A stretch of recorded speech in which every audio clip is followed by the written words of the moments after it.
welcome to Dream It, Dare It, Do It, Live the Life You Want. I'm Jasmine, the host of the podcast, as you know, and I have another interesting episode today that I'm sure you're going to be excited to listen to. Maybe not excited, but you know what I mean.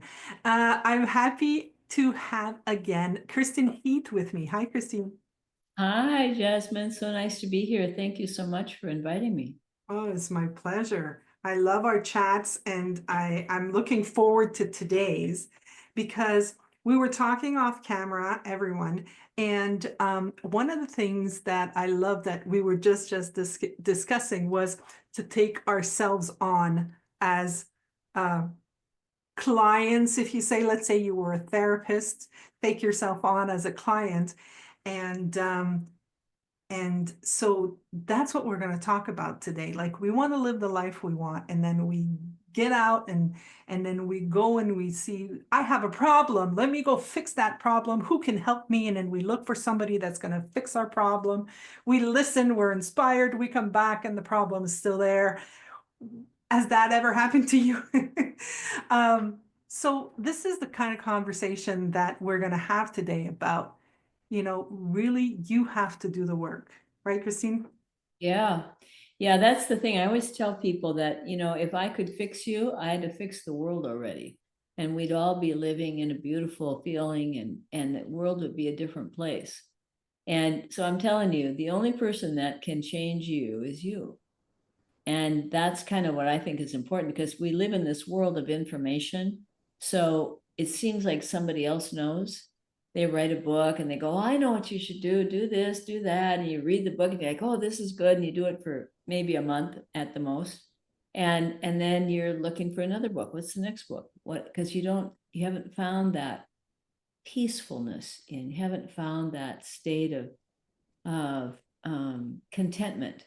It's like you're still searching, right? Because it seems like in our mind that somebody's got the answer out there, that Yeah. somebody knows more than I do about what I need to do. But what's beautiful about the three principles, which is the kind of work that I do, is that what it helps us to see is that everybody has this incredible state of mental well-being inside of them. But we get caught up in our thinking. And if you're not paying attention to yourself, you will go back to your old thought habits. So you try different things, you go to retreats and you go to, church on Sunday and you go to a therapist, maybe. I mean, some people go to therapists for years as a way to feel better because all these things are us trying to find that beautiful feeling because we know, right, that it's there, but we have this illusion that thought creates that makes it look like the outside world is making us feel one way or another. And so we want to feel better. So we look out there to see who knows more than I do that could help me. But the thing is that all you need help with is to understand how you're creating your experience of reality. After you start to see that, then you can change it. But that's the piece that a lot of people don't get. A lot of people even come to the three principles things, and they go from one to another, and then they like get bored and they're off doing some other thing, being or something they can get their mind around. The doing, being, acting, trying, all of that is after the fact because you're already feeling not that good, or you wouldn't be searching, right? So it's like when that happens is to turn around and say, wait a minute, I'm just thinking again. I need to go deeper. And as you get to know yourself, you see your little habits. Like we all have our own little deals that we do. And if you could listen to yourself and really pay attention, then once you understand how it works, you know what to do. Like if you're all of a sudden you're feeling really anxious about something, oh, I'm feeling anxious. Oh, I got to come back in the moment, take a breath and calm down. I have to do that. But we get thinking and we think, well, I just have to finish this project and then I'll do that. I just have to meet the right person and then I'll be happy. So what we're looking for is built in to us and is not it's not based on something in the outside world.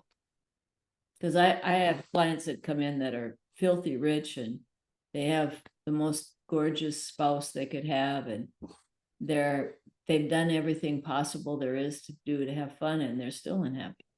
Mm. Let me ask you, so a little earlier, not in the recording, but before when we were talking, what you were saying was when you're talking to someone that has a higher consciousness level as you at one point get to that level, but then after that, you're still going to need to look within, right? So I know that for me, if I look for me, there was a point where I was taking a lot of classes. I took a lot of classes, because I had big problems. And at one point, there was kind of a shift that occurred in me where I wasn't looking for the answer, but more like looking at how is this person thinking that I'm not seeing? Can I understand? And what I'm seeing now I'm taking less classes, way less classes, but I'm having these fantastic conversations, right? And I love having the conversations because it feels like it's stopping me from going in my head. Because if I go in my head, I'm done for. Like if I spend a whole week without having great conversations, trust me, by the end of the week, I'm anxious, Yeah. and nightmares are starting because that's kind of like what happens. Like, is that like, because you've been in this conversation a little longer than me. I think you met Sid, right? So, um, do like, do you still have to be inside in a certain space, or you've learned to really look within and go, okay, I'm in my head, come back. Yeah. Yeah. See, that's what happens as you take yourself on. That's why I said take yourself on as a client. You can be your own therapist. Like if you understand how it works, you still have to do whatever it takes to change. So when you're listening to people and you're having conversations, we forget about ourselves. We're paying attention to the other person, we're in the moment, we're laughing, we're having a great feeling. And when we're by ourselves, we start getting up in our head and we start thinking. And that's the thing with human beings, is that we're dangerous when we do that. Like we come up with some really great ideas that turn out to be really bad, but in our mind, they seem like they're good things. So we come up with our problems, we become up with what's wrong with us. We think, because when we're still thinking a lot in that state of mind, we have to feed the thinker. So if we don't have a current problem in our life, we'll make it up because it allows us to keep thinking. Like nobody ever comes in to see me and says, I'm having nightmares at night because I'm so happy. I can't sleep because my life is wonderful, right? Yeah. Okay, so the things that keep us busy in our mind are things that create insecurity, negativity, or tweak our ego in some way. And that we can just go forever. It's like you watching YouTube. You start watching one thing and it goes to the next, and topics change, but it's just you thinking. And what keeps our mind busy are problems. That's our intellect is designed to solve and create problems. So if we don't have any and it's turned on, it conjures up one. That might happen. This could happen. That could happen. And then we're like, oh my God, that's right. That could happen. I better take care of that. And we start to listen to kind of the AI in our head. And instead of recognizing, like, oh, I'm thinking too much again. So to me, that's my answer for everything. If I'm feeling stressed, I'm thinking too much. If I'm grouchy, I'm thinking too much. I mean, because if you come down to it, when we clear our mind, that beautiful feeling comes out and our thoughts change. So we think differently about everything. And it's, and we all have our own little habits. Like I used to work with women that were victims of one kind or another, sexual abuse victims, mostly as children, and child abuse victims, and women who were being battered. And so I was talking to people about this all day long, 8 hours a day, talking about victimization and what people did to them and how awful it was. And so needless to say, I was really burned out at the end of that. And I started thinking about myself as a victim. So I would interpret things in life of being victimized all the time. And so when I started to feel better and I started to catch on to this, I was like, oh yeah, I'm thinking about myself as a victim right now. I can't really trust this thinking. I know that this thought, this way of thinking was common when I was in a really insecure state of mind. So now that it's making a visitation, I cannot be trusting that thinking to give it any energy. I have to like let it go, clear my mind, and then take another look at my life, whatever the situation is, to see that I'm not being victimized. I'm just looking at it that way. So, like one of the things that I used to also do is I used to make a lot of lists. Like I had a main list, and then I had my work list and my home list and my volunteer list, but I had to keep the list to keep track of the other lists, because I was trying to get my balance by thinking, by managing my life so that I could feel good. So I was doing it exactly backwards. And the more I did that, the more complicated it got, the more stressed I got, and the more out of sorts I got. So now when I want to make a list, I know, oh, I'm going too fast again. I'm making up all these things that are super important to do. Now, there are sometimes when I do make a list, like if I've got to do an event or something that's out of the ordinary and I have to keep track of the details for that, I'll do that. But the feeling I have about that list is totally different. The feeling I had about my other list was that gotta go, I gotta get this done so that I'd be okay, so that my life would be okay. Because I was living on fear. And so it's kind of like you have to listen to yourself to see, like, okay, what are ways that I thought before I learned the principles. And then we want to clean that up as much as possible. We want to look at your life and see how to live your life in a way that supports living in beautiful feelings. So if you're working 18 hours a day and you're wondering why you don't feel good, it doesn't really take a rocket scientist to see that. But if you think I have to do this to be okay, you'll override it. You won't use your common sense. And that people forget that they have common sense. They know what to do. But when you think somebody else knows better, you don't listen to yourself. So when you're listening not only for what your habits are that keep you stressed and insecure, but you're also listening for your wisdom to come through and tell you what to do about it. And sometimes it tells you and you don't want to hear it. Like, no, I'm not ready for that. But that's just your thinking again, right? I remember when I was younger, I used to go see psychics, because I wanted to know the future. I'm going to go see a psychic and the psychic is going to tell me.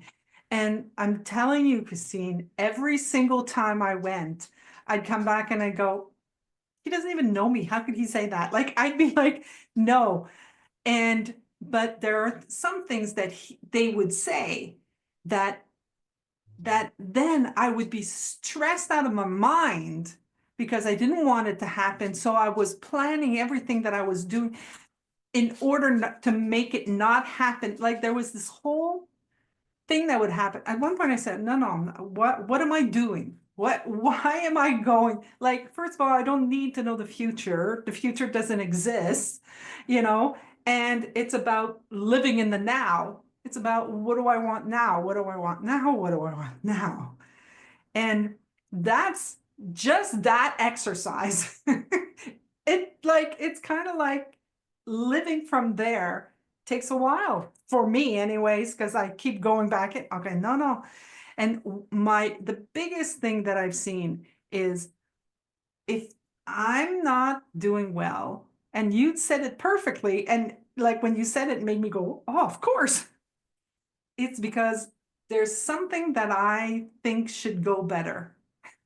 Like in the moment, this should not be happening. It should be this way, not this way. It should be different. And Yep. the second that I go there, I'm done for. Yep. My husband's 84, and he is having all kinds of I would say catch me up pain. So, from a hard-lived life, he now is feeling his arthritis, and he's got, his health isn't, he's had some health issues in the last 2 months, but he's been absolutely slowed down with this, and he's not used to that. And he's not a negative person at all, never been. And he's like, oh, I can't handle this. I got another thing wrong now. And so he said, I'm going to go take a nap. So he takes a nap, comes back on and goes. I said, how are you feeling now? Gave him 2 Tylenol, told him to take a nap. He said, oh, that Tylenol really helped. Thank you. He said, I just realized that when I think my life is so bad, I have to remember that it's not. He said, I forget that. I start thinking about how bad everything is and I can't handle it. And he said, the truth is, I'm doing pretty good for 84. I said, yeah, you're doing fantastic for 84. But as you get older, part of the price of the way you live your life is that you pay for it when you're older and your body wears down. I mean, this is part of being old. And if you think about it all the time, it gets worse, right? So the more we're thinking about what's wrong with us and trying to fix it, the more real it gets, the more we see it, and the more we get caught up in it, and we don't get free of it. But if you see like, okay, I'm fine, and then I think, and then whatever's going on in my life, I have to see how to keep my balance no matter what's happening. Like, during times of lots of turmoil in the world, which is happening right now, a lot of people are going in their heads trying to figure out what's going to happen, what could go wrong, and they're like so fretting and worried because they don't feel they have any power. And the trick is, don't do that. Don't be thinking about the worst case scenario or what's happening in your life, whether it's with your kids or your spouse. It's like you've got to like wake up and bring yourself back in the moment. And then what you say to yourself is, okay, what can I do? What can I do? And you listen to your wisdom and you'll come up with these great ideas. Like a girlfriend of mine told me about a mutual friend of ours who was doing a women's group up in Salt Spring Island. And she had them, they were all fretting about politics and things that were going on. And so what she had them do is go out and live your life in the opposite feeling that you are in. So if you're feeling fear, go and share your security with somebody. Go do things that make you feel like you're capable and competent, and like doing the opposite of that. And that's kind of what I do for myself to see how to go deeper in this work, is that, okay, so if I still am thinking to myself, I'm doing too much work, which is what I do think sometimes, then I think like, okay, what are we going to do about that? Then my head comes up with, well, there's all these people and they need help and blah, blah, blah. And then my wisdom will come in and go like, and your husband really needs to have more attention right now, but you're still going too fast. Yeah, but it's almost like I have this conversation with 2 people, right? And that's the deal, is you can't be listening to this because it's just AI. There's not really, it's like when you talk to somebody on this, you talk to this, it's like you're talking to a person, but there's not really anybody there. Well, that's kind of the thoughts in your head, are like you're talking to this person, but there's nobody there. It's just your thoughts. It's just a program. But Yeah. your wisdom comes in, and it comes in with a beautiful feeling. And then you're okay with not knowing. You don't have to figure it out. And then incredible new ideas come to you about what you can do differently. And it's like lights you up when that happens. Like, oh, I know what I'm going to do. I'm going to go do this. And that feeling of aliveness comes back. Whereas when you're like, "Wah, wah, wah, wah, wah," you feel dead inside, you feel that anxiety, feeling of anxiety. I hate that feeling because it's not even really fear. Because when you're afraid, real afraid, like something's happening right now, I got to take care of, that feeling draws you to attention. Like, wake up. You got to Yeah. take care of yourself here. And that's a different feeling than that low grade kind of, Yeah. Anxiety, you're sitting like this, yeah, doing nothing. yeah, Fear, you're going, wait, what? yeah. Just sitting there and thinking. So that's kind of like, people always say, well, why am I doing this? I said, why is the wrong question? Who cares why you're doing it? The reason you're doing it is because you're thinking, and somehow along the line you picked up thoughts to do that. It's not hard. There's no, the why question isn't important. The question you want to say is, okay, what am I going to do now? What can I do differently? How can I change? Like, embracing change to me was and is just so important, because it keeps you, it's like you don't get complacent with whatever's going on in your life. You keep seeing how to do things more efficiently, from a more relaxed feeling, with a better feeling, so that you're always creating a life that's a reflection of the most beautiful feelings that you would like to live in. And you have to be in that feeling to see how to do it. But when you are, then you take a look at your life. Excuse me. Excuse me. Bless you, bless you. Yeah. But it's like you take a look at your life, and like for me, I was like, I remember when I first learned the principles, I was working so much. I bought a house and I never moved into it. And my roommate was very sweet. She was very homebody. She made it look really nice. Well, then she got this boyfriend that was an alcoholic, and I didn't want to be living with him. So we talked, and she decided she'd move out. So she moved out. And I looked around and I realized I'd never moved into my house. And I was like, okay, so how can I make this is a small little house. How can I make this house look nice, look beautiful? And so I thought, I have no idea. And I realized I went up in my head trying to figure out how to make it look nice, instead of just staying with one thing. Like, okay, so I was talking to my girlfriend, actually, went at her house in Miami, Florida, and her name was Kim Kadu.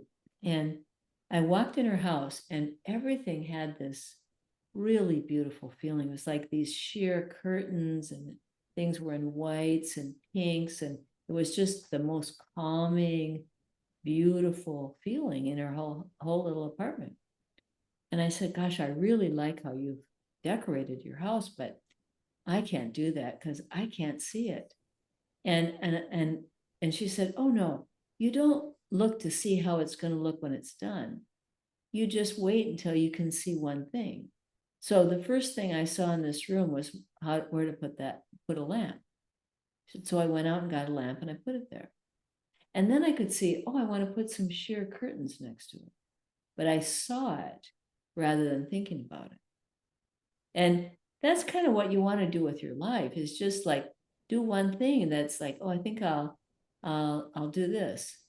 And then it'll show you something else to do. It'll show you what you're doing that's causing so much stress. I love that you said the word I saw it, because this is something so I have a girlfriend that I work with that she's a writer. And so, before AI, because I was working with her quite a bit for a long time, but now I just go to AI and I go, hey, do this, But before this, I would write, and then I would say, then I saw this and I saw that. And she kept changing my word to something else, but she wouldn't use the word saw. And it's been now she's she's seen the three principles. Now she's writing blogs and she's writing saw all over the place. And she's like, took me forever to get it, but I get it. And it's true that there's a thinking about something, and then there's a seeing. It's just an inner seeing. It's not like, and I remember, when I was doing looking for the psychics and things like that. So they see something, I want to see, and I figured I'd see something, materialize in front of me like magic. That's not how that goes. It's just like, it's an inner seeing. You're like, ah, that's it. I'm off, and like listening to that and being able to see it and then trusting also makes all of the difference. Right. Yeah. That it's like that trusting piece is a big piece Yeah. because we're kind of, because we've been using AI to do our life, and we make a lot of mistakes because we just do.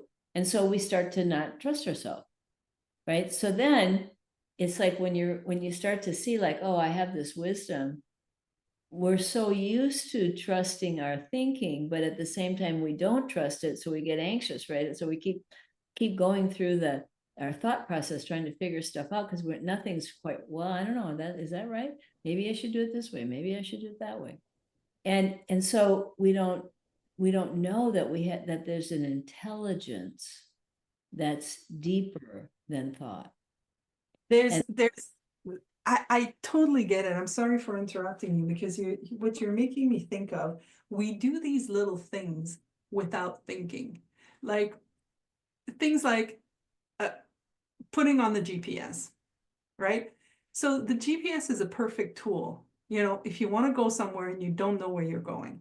I know people that know where they're going and they're still putting it on. And they're like, I just don't want to think about it. And I'm like, yeah, but you're, how are you going to trust yourself?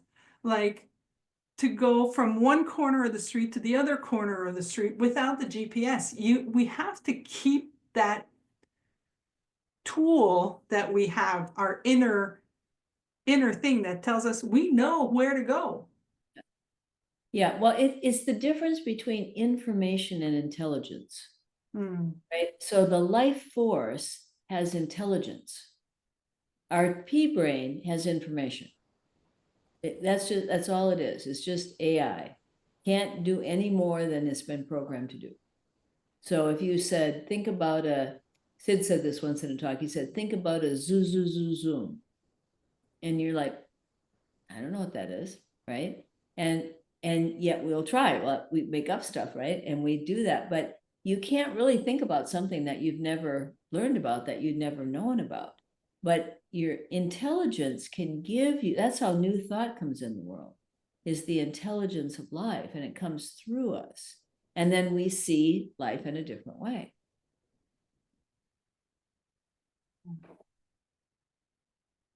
So that helps me. That helped me a lot when I could see that, because I knew I could trust that intelligence. Like that wasn't Christine Heath. My personal thoughts, that was Christine Heath, and she made a lot of mistakes.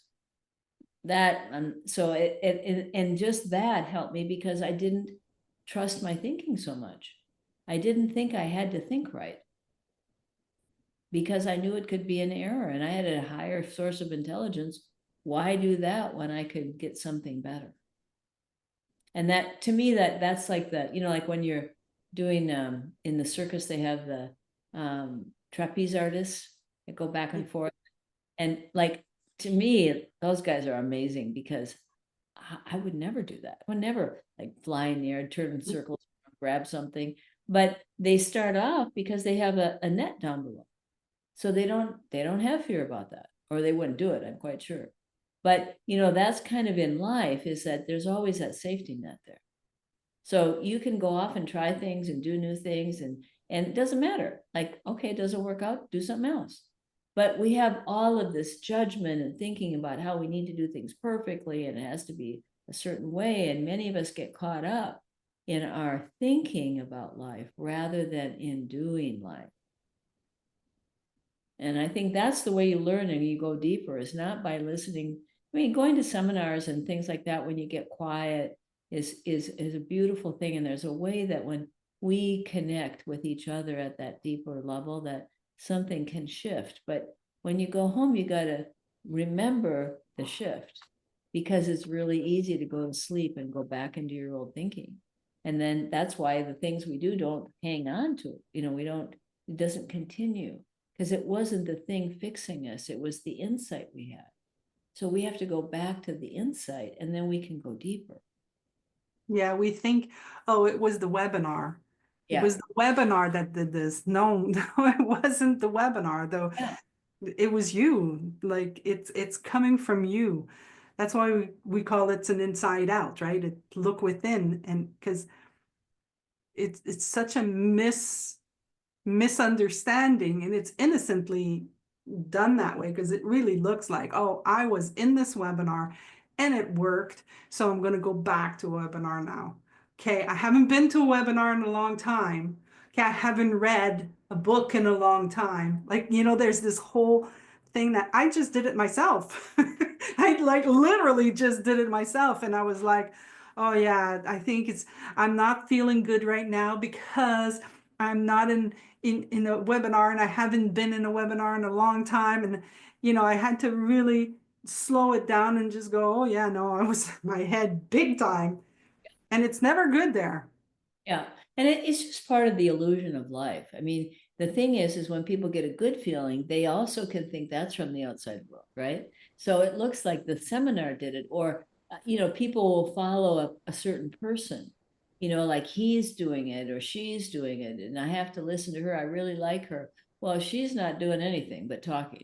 What's happening in you is coming from your listening and your being present and your own innate health that comes out. But that's what you got to grab onto.